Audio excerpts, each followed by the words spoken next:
Kalau kamu ingin Allah tidak dipisahi, Islam tidak disakiti, kamu jangan menyakiti agama lain. Itu bagian dari mencintai Islam. Jangan kira kita hormat sama agama lain karena ikrar, tidak, itu bagian dari mencintai Islam. Terus mengutip sekian hadis, la yasubbur rajulu abahu. Sebagian riwayat la yal'anur rajulu abahu. Ada yang baca layal ani, terserah lah. Kalau nahia layal an sopa rojul, terserah. Itu apa khobar bimanal amri, apa bacanya layal an itu bisa dipasul masail nanti itu. Jangan sampai seseorang tuh misoi bapaknya. Kata para sahabat, wa kaifa yasubbur rajul abahu. Bagaimana mungkin seseorang misoi bapaknya sendiri? Terus kata Rasulullah, yasubbu abar rajuli fayasubbu abah. Wa yasubbu ummar rajuli fayasubbu ummah. Dia misoi bapaknya orang lain, kemudian dibalas, bapaknya dipisah. Ini penting saya utarakan, jadi mudah sekali. Terus dibabkan di bab umum itu babu saddid dzara'i.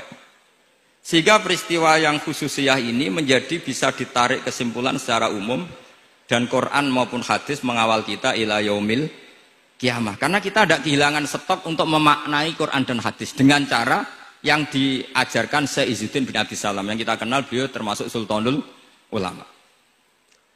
Contoh ketiga ini yang paling penting, dan itu saya sering utarakan.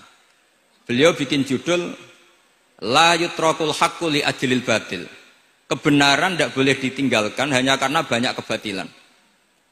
Uniknya apa? Beliau pakai dalil, saya yakin seorang dokter Riza pun nggak terlintas kalau itu ada. Meskipun bikin rumus istihad tadi yang nggak ada kembarannya tadi. Karena ulama yang waras ya nggak ingin ngembari rumus seperti itu. Memang nggak perlu dikembarin, apalagi dosen-dosen tribakti itu nggak suka. Ini padune rakwat gaji kan gitu. Itu kan dalih supaya ngirit ya. Wes mulang gak arep-arep gaji barokah. Itu mesti kong kali kong sama bendara ya. Karena yayasan itu. Itu ada judul la yutrakul haqqu li ajlil batil.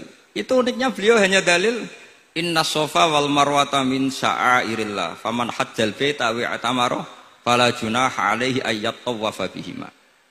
Sofa dan marwah itu hakikatnya adalah min sya'airillah, termasuk syiar-syiarnya Allah. Maka siapa yang haji maupun umroh enggak apa-apa. Allah dalam bahasakan itu enggak apa-apa, fala junah enggak apa-apa, terus saja tawaf di situ. Memang dalam bahasa Quran enggak bahasa sa'i, tapi pakai bahasa tawaf, ayat tawaf lagi. Kata Syekh Izzuddin bin Abdis Salam, di sofa ini ada Isab, nama berhala, di Marwah ada Nailah, juga nama berhala. Yang orang-orang jahiliyah dulu ini menyembah dua berhala ini. Karena ada berhala, mereka merasa risih kalau ibadah ritual tauhid di situ. Tapi kata Allah, teruskan saja kamu tawaf di situ atau sa'i di situ. Artinya apa? Kebenaran tetap diperintahkan meskipun ada kebatilan.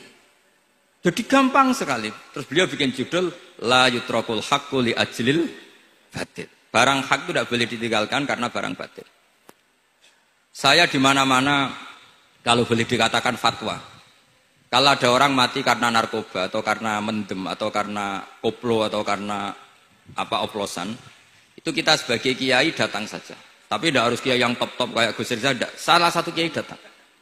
Karena sekali kita tidak datang, mereka akan menciptakan tradisi baru dalam penguburan. Kiai ratekong, soleh-soleh ratekong, dipendem ala mereka. Didekno ambek diminumi arak.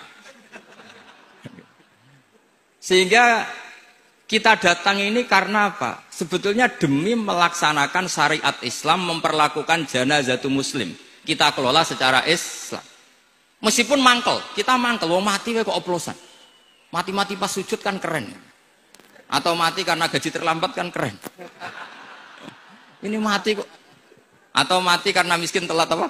Gaji kan keren, tirakat lah, qanaah. Nah. Betul, ini mas-mas kalau yang mencintai Mbak tidak kesampaian, syahid cinta itu juga syahid. Asal tidak pernah lihat, tidak pernah SMS. Ngempet tok, itu kalau mati itu syahid. Tapi syaratnya nggak ngelihat, nggak nge-SMS, nggak WA.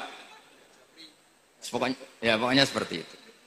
Nah, ini penting saya utarakan. Saya pernah diundang salah satu acara akad nikah. Itu yang undang itu nanggap ketoprak.